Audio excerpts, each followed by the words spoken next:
మధ్యమానేరు జలాశయంలో ముంపునకు గురైన నిర్వాసితుల సమస్యలను పరిష్కరించడంలో గత బీఆర్ఎస్ ప్రస్తుత కాంగ్రెస్ ప్రభుత్వాలు పూర్తిగా విఫలమయ్యాయని బీజేపీ నాయకుడు ఎర్ర మహేష్ అన్నారు.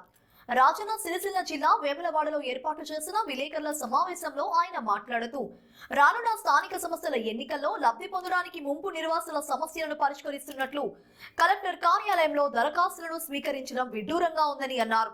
గత 10 సంవత్సరాలు పాలించిన టీఆర్ఎస్ పార్టీ నిర్వాసితులను నిండా ముంచిందని, ముంపు గ్రామాల్లో నిర్వాసితులకు అందాల్సిన పరిహారాలను ఇవ్వడంలో పూర్తిగా విఫలమైందని, ప్రస్తుత కాంగ్రెస్ ప్రభుత్వం సైతం నిర్వాసితులకు ఏదో చేస్తున్నట్లు భ్రమలు కల్పిస్తూ వారిని ఆదుకుంటామని చెప్పడం సిగ్గుచేటని, ఎన్నికల కోసం ఆడుతున్న టీఆర్ఎస్ కాంగ్రెస్ ఆటలు సాగవని ప్రజలు అన్ని గమనిస్తున్నారని అన్నారు.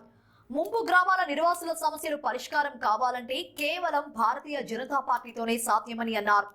రానున్న స్థానిక సంస్థల ఎన్నికల్లో బీజేపీ పార్టీ అత్యధిక మెజారిటీ స్థానాలను కైవసం చేసుకుంటుందని ఆశాభావం వ్యక్తం చేశారు.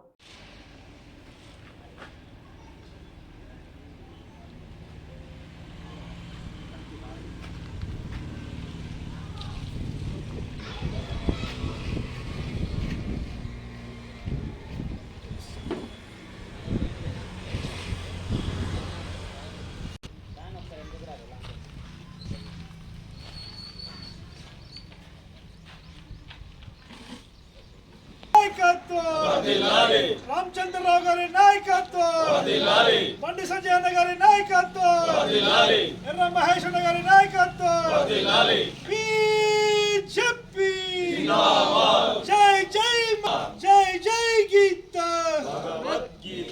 జై శ్రీరామ్ జై శ్రీరామ్. ముప్పు గ్రామాల ఐక్యత, ముప్పు గ్రామాల సమస్యలను వెంటనే, ముప్పు గ్రామాల సమస్యలను వెంటనే, ముప్పు గ్రామాల సమస్యలను వెంటనే 5,04,000 వెంటనే నిర్వాసితులకు ఇస్తామన్న 5,04,000 వెంటనే, నిర్వాసితులకు ఇస్తామన్న 5,04,000 వెంటనే.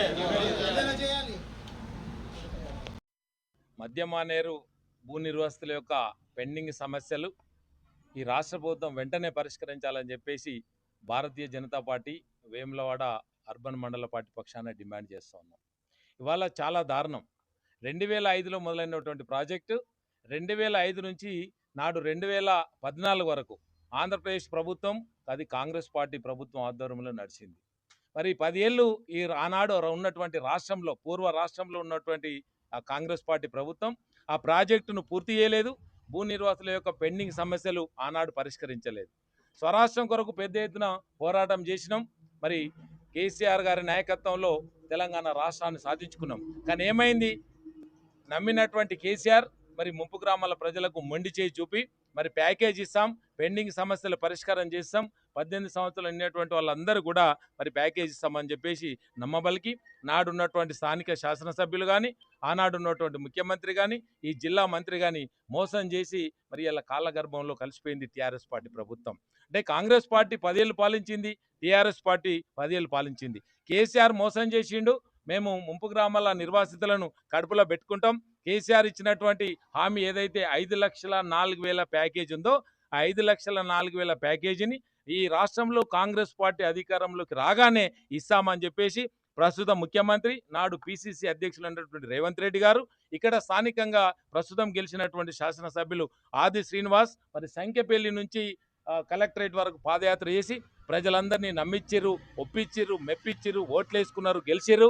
ఇక్కడ ఆదిశీని ఎమ్మెల్యే అయిండు. ఈ రాష్ట్రానికి మరి రేవంత్ రెడ్డి ముఖ్యమంత్రి అయిండు. చేసుకుంటున్నారు, గీతా కార్మికుల హత్యలు చేసుకుంటున్నారు, నేతలు చేసుకుంటున్నారు. ఈ రాష్ట్రంలో మరో కొత్త కోణం చూడబోతా ఉన్నారు. ఎలా ఈ రాష్ట్రం కొరకు, రాష్ట్రంలో ఉన్నటువంటి రైతన్నల కొరకు సర్వం త్యాగం చేసినటువంటి నా త్యాగదనులు కూడా ఆత్మహత్యలు చేసుకున్నటువంటి పరిస్థితి కనుక వెంటనే ప్రభుత్వం ఆలోచించాలి. ఇక్కడ ఉన్నటువంటి స్థానిక ఎమ్మెల్యే గారు ఆలోచించాలి, పక్కనున్నటువంటి మరి చొప్పదండి ఎమ్మెల్యే ఆలోచించి వెంటనే భూ నిర్వాసుల సమస్యలు పరిష్కారం చేయాలి. కానీ మీ అధికారం కొరకు, రాబోయేటువంటి స్థానిక సంస్థల ఓట్ల కొరకు ఇప్పటికి 20 ఏళ్ళుగా 20 సార్లు నా నిర్వాసితులు అప్లికేషన్ పెట్టుకున్నారు. ఇంకెన్నిసార్లు పెట్టుకుంటారు కలెక్టర్ గారు అని చెప్పేసి అడుగుతా ఉన్నాను. ఇంకే ఖాళీ జాగాలకు ఇట్లా ఇస్తారా ఏంటి మీరు? ఇవాళ ముందుగా ఇవ్వాల్సింది ఎవరైతే ఇల్లులు కట్టుకున్నారో, ఎవరికైతే ప్యాకేజ్ ఇస్తామన్నారో నా ఉన్నటువంటి 10,690 మందికి ప్యాకేజీలు ఇచ్చి ఈ ప్రాంతంలో అడుగుపెట్టాలి. బిడ్డా ఖబర్దార్ చెప్తా ఉన్నాం, రేపు రాబోయేటువంటి స్థానిక సంస్థల ఎన్నికలలో మీ కాంగ్రెస్ పార్టీ స్థానిక నాయకులను ఉరికిస్తారని చెప్తా ఉన్నాం. ఇలా పాపం ఇది చివరిసారి చెప్తా ఉన్నాం. రేపు రాబోయేటువంటి అనతి కాలంలోనే మీరు కనుక వెంటనే చర్యలు కైకొని ఈ సమస్యలు పరిష్కారం చేయకపోతే పెద్ద ఎత్తున ఆందోళన కార్యక్రమం చేపడతాం. అవసరమైతే ఇక్కడ కలెక్టరేట్ దాకా పాదయాత్ర చేస్తాం, కలెక్టరేట్ను కూడా ముట్టడిస్తామని చెప్పేసి హెచ్చరిస్తా ఉన్నాం.